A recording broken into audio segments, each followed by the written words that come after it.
This video is brought to you by the MTG Tutor, where good players get better.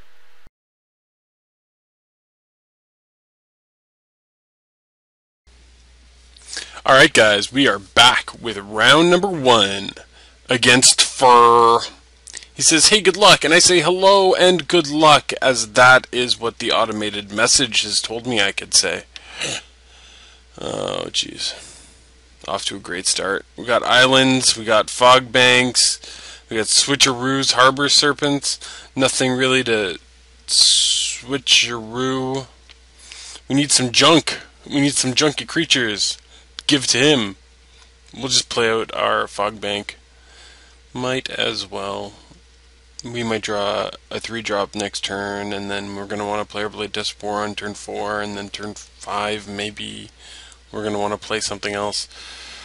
And I don't want to get behind, so might as well just roll out the fog banks. And then this turn we can attack with it. Wait, it's a wall? Fooled you guys. Now you're thinking, hey, he didn't even know that was a wall. But you know what? He did. He did. He being me. Attended Knight is a very good card. I like never play Attended Knight. I don't know why. I like it. I think it's a fantastic dude, but just never I never draft it when I'm in white. It just doesn't come around. Maybe I need to start picking it higher. Blade Tusk Borer against blue-white. Sign me up for some of that action. The dude's tusks are made with blades. I'm not messing with that. Also, Harbor Serpent, looking pretty good against blue, huh? And then this guy's playing things like Courtly Provocateur. That seems like junk. I don't think that card's very good. I don't think highly of it. And we're also playing against the deck that could have Encrust or Pacifism, which makes Switcheroo especially good.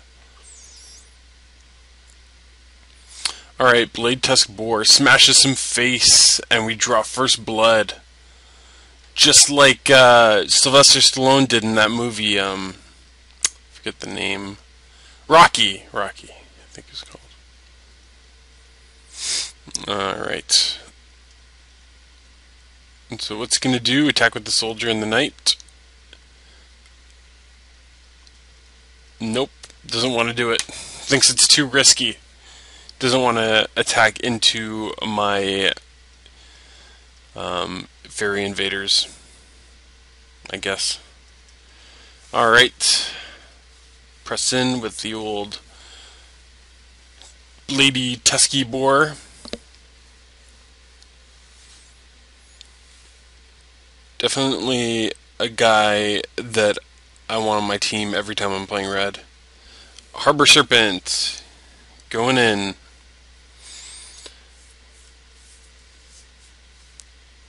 He can't block any of this business.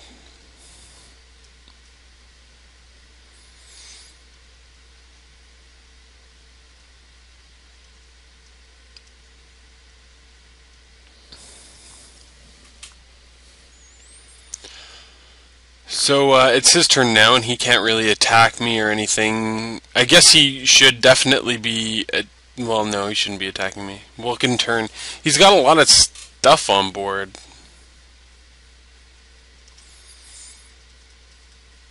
I don't know, like... We're still at 20, though. But if he has, like, a sleep, and then he has maybe an Archaeomancer, he could lock us down. And beat our face in with just a bunch of randos.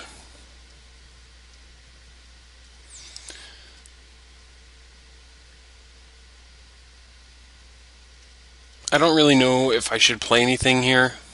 The right play is probably not to play anything, but I figure might as well. There's really no joke there. Might as well play the Fire Elemental. It's a foil, and you know I'm a baller. I like to show my bling, so I don't understand why he wouldn't attack with the Fairy Invaders and the Welkin turn at this point. deal 2. He's not going to block anything. We're not attacking with Fire Elemental unless he makes us with the Courtly Provocateur. Alright, Downpour. Understandable.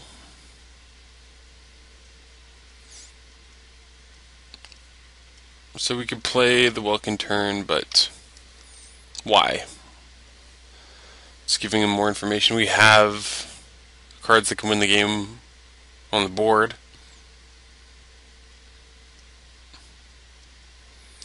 So he's got 2 cards in hand. He could have another Downpour.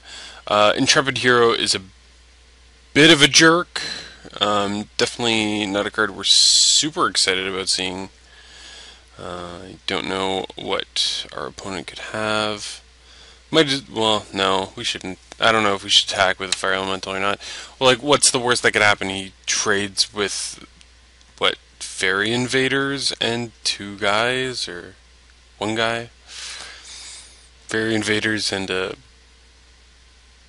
Attended Knight. Safe passage? No. Alright, we win this one. That's 1 for the good guys. Oh boy. So what do we have? What can we put in? We can put in a Reckless Brute against his Attended Knight. That doesn't seem good. Rummaging Goblin, Canyon Minotaur. Those are both cards. Rummaging Goblin is better.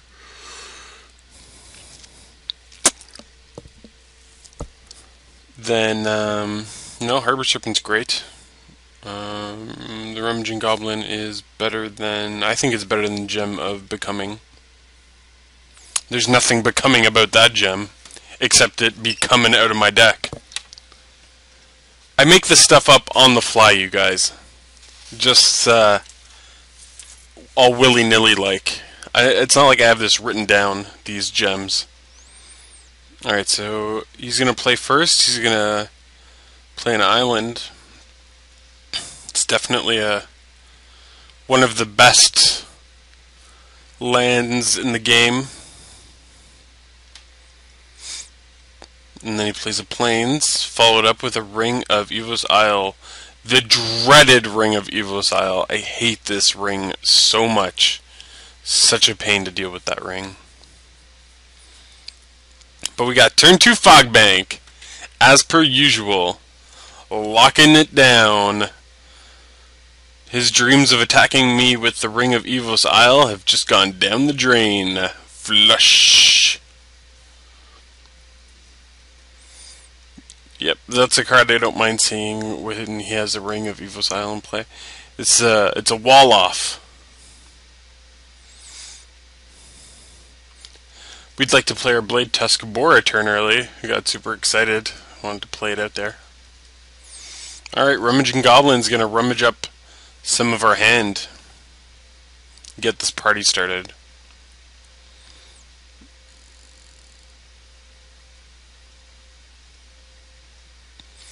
So now our opponent plays the other ring.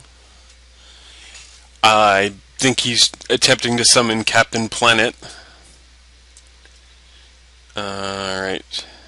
Now we have enough lands. We're definitely not going to need Volcanic Strength. It's a bunch of junk in this deck. Primal Clay is just better. The Muck Dweller sucks too. More like Suck Dweller. Alright, that one wasn't great. I apologize. Here it comes! The boar whose tusks are made of blades. I really like this guy. This is also the best environment he's ever been in. Because the red evasion is so important. There's so many creature stalls in this game. There's plenty of good walls. The wall he has and the wall I have are just great walls. Normally you don't want to play walls in Magic, but sometimes you do. Okay, we can start considering discarding mountains at this point, and that's exciting. I think we're going to want to play our island. Pump up the boars. Pump up the boars. I'm sure you could do a good pump up the jam rendition, but pump up the boars. That's a 4-turn clock. And that's what I like to call a 4-turn clock. Yeah, I realized I just said the same thing twice, but you tried doing this on the fly. I'm sure you have, and I mean, I didn't mean to offend you. If I did, I'm sorry. Okay. Alright. See, this is the problem with Scroll Thief in this environment. He's a 1/3 wall for 3. But I have such high hopes for him. Ah, yes. The dreaded main phase 1 fairy invaders. Alright, it's our turn again. We drew another Blade Tusk Boar. Life is good. Life is good, everyone at the mtgnoob.com. Just want you to know that. Okay, so this turn we either have Primal Clay or Blade Tusk Boar. Yep, there goes the Primal Clay. And we're going to leave that island in our hand for the next turn. I hope.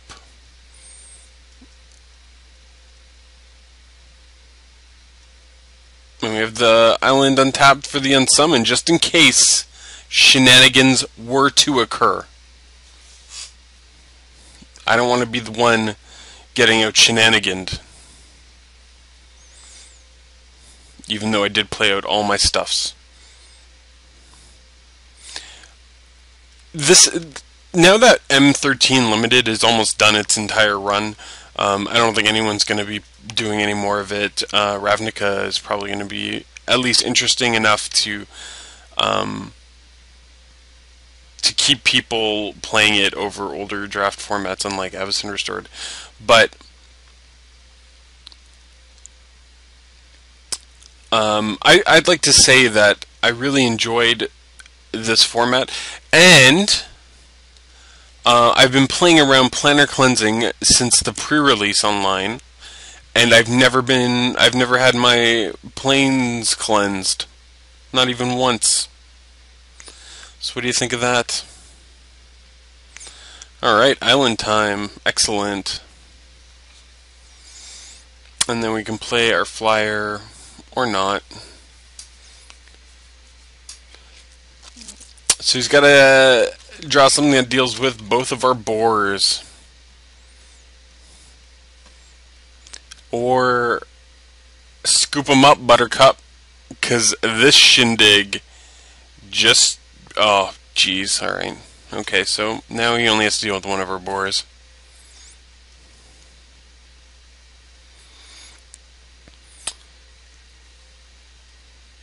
And I'm still at a minty fresh 20. Nice. Nice. Outside of this draft format and all draft formats, blue-red's my favorite color combination. So I'm super excited to be playing blue-red here, and hopefully blue-red's going to be good and limited in Ravnica. So yeah, there it is. There's the game. Thank you all for watching, and please do remember that I am playing black. Alright, thanks guys. Bye.